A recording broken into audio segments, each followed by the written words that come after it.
భారత విద్యార్థి federation SFI Kurnool నగర కమిటీ ఆధ్వర్యంలో బళ్ళారి చౌరస్తా నుండి కొత్త బస్టాండ్ దగ్గర వరకు ఉన్న ప్రైవేట్ విద్యా సంస్థల బ్యానర్లను తీసివేసి నిరసన తెలిపి అనంతరం ఎస్ఎఫ్ఐ కర్నూలు నగర అధ్యక్ష కార్యదర్శులు అబూబకర్ సాయి ఉదయ్ మాట్లాడుతూ ప్రభుత్వ నిబంధనలు పట్టించుకోకుండా ఇష్టానురాజ్యంగా అడ్మిషన్లు చేస్తున్న కార్పొరేట్ ప్రైవేట్ విద్యా సంస్థలపై విద్యాశాఖ అధికారులు చర్యలు తీసుకోవడానికి ఎందుకు భయపడుతున్నారని అన్నారు.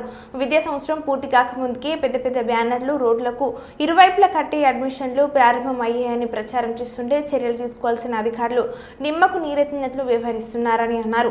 లక్షల వేల ఫీజులతో అడ్మిషన్లు చేపడుతున్న ప్రైవేట్ కార్పొరేట్ విద్యా సంస్థలపై చర్యలు తీసుకోవాలని అన్నారు.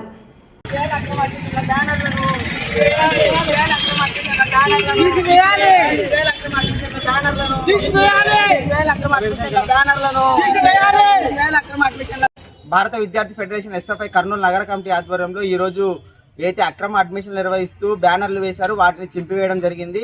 అదేవిధంగా మేము ప్రభుత్వాన్ని లేదా విద్యాశాఖ అధికారులను డిమాండ్ చేసింది ఏంటంటే ఇప్పటికే అక్రమ అడ్మిషన్లు అని చెప్పి వేల రూపాయల అడ్మిషన్లో ముందస్తు అడ్మిషన్ పేరుతో వసూలు చేశారు. వాటన్నిటిని విద్యార్థుల తల్లిదండ్రులకు ఇప్పించాలి. అదేవిధంగా విద్యాశాఖ అధికారులు ఎక్కడా కూడా ప్రకటించలేదు ముందస్తు అడ్మిషన్లు చేయాలని. అది కార్పొరేట్ ప్రైవేట్ విద్యా సంస్థలు మాత్రం వాళ్ళు ఆల్రెడీ ఇప్పటికే మొదలు పెట్టారు. వీటిపైన చర్యలు తీసుకోవాల్సినటువంటి డిఈఓ గారు కానీ లేదా ఇతర అధికారులు కూడా ఏమి పట్టనట్టు వ్యవహరిస్తున్నారు. అదేవిధంగా బ్యానర్లు ఎక్కడ చూసినా ప్రైవేట్ విద్యా సంస్థల బ్యానర్లే నగరంలో కనిపిస్తున్నాయి. వాటిని మాత్రం తొలగించాలనే ఆలోచనలో కూడా అధికారులు లేరు. సో దీన్ని ప్రత్యేకంగా కలెక్టర్ గారు దృష్టిలో పెట్టుకొని దీనిపైన దృష్టి పెట్టి కార్పొరేట్ ప్రైవేట్ విద్యా సంస్థల దోపిడీని అరికట్టాలి. ప్రభుత్వ విద్యారంగాన్ని కాపాడుకోవడం కోసం కూడా కృషి చేయాలనేసి ఎస్ఎఫ్ఐగా కోరుతున్నాం.